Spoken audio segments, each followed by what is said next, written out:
All right, guys, welcome to Warparty After Party. I'm Ryan. I'm Connor. And we have a special guest tonight. Since we're talking about Warmachine, we brought in our local Warmachine expert, Josh, over here. I'm Josh.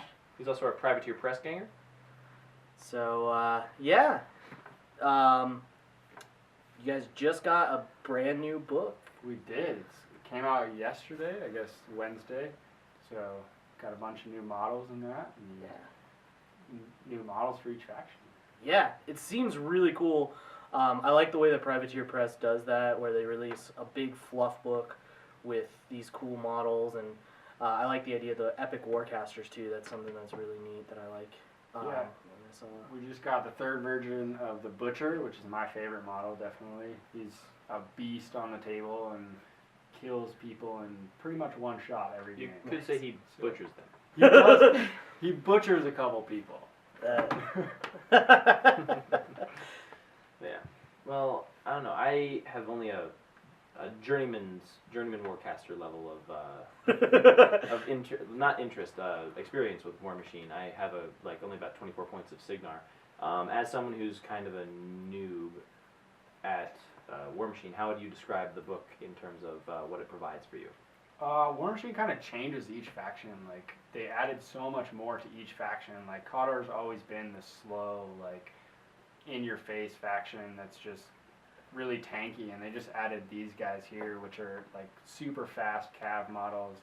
They're not very high armor, but they don't really care. They're just up in your grill first turn, launching spells at you, and then they added a big, huge beatstick warcaster that they've never really had before. And then Signar, they've always been guns and shooting and stuff like that. And they just added Striker, who's on a horse just like this. And he's speed 8. He just like gets up in your face. His feet is auto-hitting melee attacks. Oh. So they're really trying to drive home the melee side of Signar instead of just the sit back and shoot you in the face kind of style of the game. I would definitely like to see old Rowdy with some auto-hitting melee attacks. That'd be so sweet. And then they just added a Colossal, one of the big warjacks, to Dwarves. So that definitely made the faction competitive by itself. Like, just adding that one single model. Resident dwarf here celebrating. Yeah. I mean, it seems like you guys' books, it's a big deal, right? I mean, it's been 2 years since the last one for Warmachine. Unfortunately, they do a Hordes book and then a Warmachine book. So Warmachine it comes out really slowly, but they do releases in between that kind of keeps you interested in the game. But fluff-wise, I threatened to microwave someone's model if they spoil the fluff for me, because every single time they release all the new models and I look at it online and then I buy the book and I'm like, why did I even buy this? But now you're buying it for the fluff and possibly new models. They started to not spoil everything, so there is a certain surprise in the game every single time you buy a new book. And I did see that. I saw that, most of the models have been spoiled, but they're keeping a couple secret, which is really cool. I like that they've added a little bit of mystery to it. yeah, definitely. And in this book, supposedly someone dies, but we don't know who yet. Big strike right quick. Yeah, hopefully it's not any of the main characters, but I'm sure they aren't big on killing main characters, so maybe someone will come back to life and switch factions or something. That'd be rad. Yeah. Would be interesting. Then you have the potential for having them fight themselves on the table. That'd be really interesting. That'd be identity crisis, right? Which one's the real one? So in terms of gameplay, do most books balance like this one is? Yeah, that's what I really like about Warmachine. It's all like internally balanced with this is so broken, but this is so broken too. Yeah. And it's like it kind of balances itself out. Like, he's really awesome, and I took him to Feast of Blades and won every single game the first day because no one had ever seen him before. But then the new Warcaster's coming out. They say that he's one of the least powerful in this book. So he's like insane by himself, but then you add on other Warcasters and do the combos that other factions can get to, and it just becomes kind of broken but balanced at the same time. I'm more broken than you. Yeah. Yeah, it definitely works. They got a good style with their game.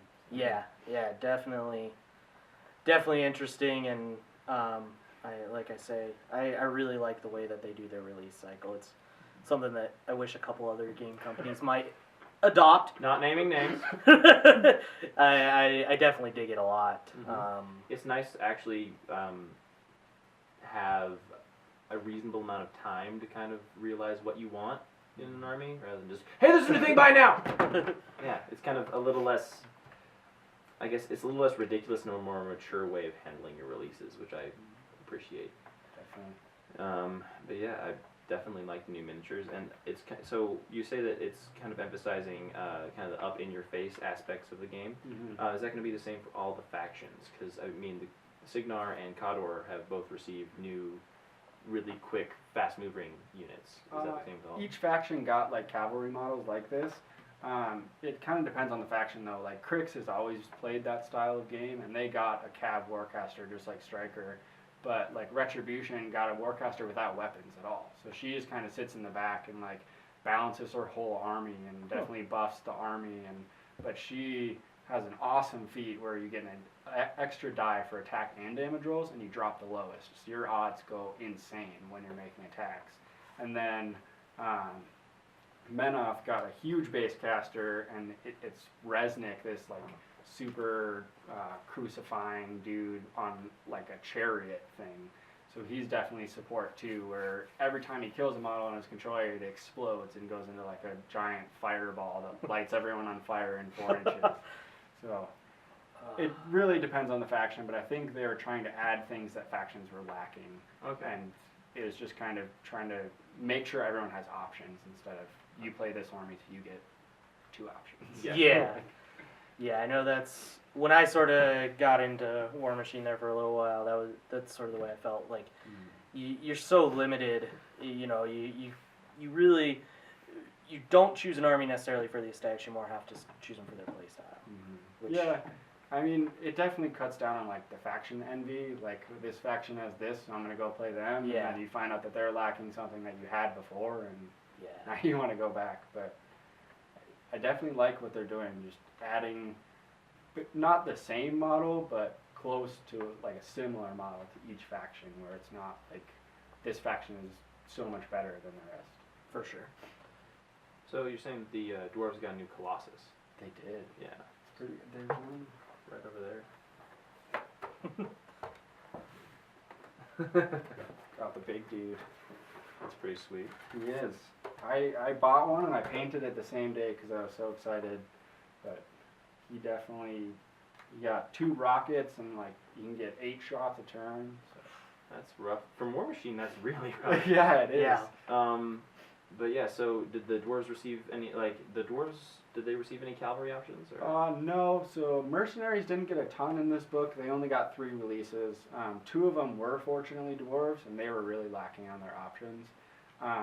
Then the other one is their mini warcaster. So each game you can take 1 warcaster and then a mini warcaster with it. And so you can definitely up the jack support and take the load off your warcaster, definitely. Mm-hmm. That's cool. Sweet. Sounds like a good time. Yeah. Is there anything else you might have to say about Vengeance that you're looking forward to playing with it or playing against other people who? I'm just looking to smash some faces. I mean, this guy's a freaking monster. Like, he's insane. So. Yeah. Yeah. He looks sweet and. Gotta get him painted though. Yeah. Well, looks awesome, and I'm excited to see. I might actually break out my Signar for this one. That'd be pretty cool. If I play cavalry-based Signar, so There you go. I got a new caster. All right. Well, I think that wraps it up for us here at Warparty After Party. I'm Ryan. I'm Connor. I'm Josh.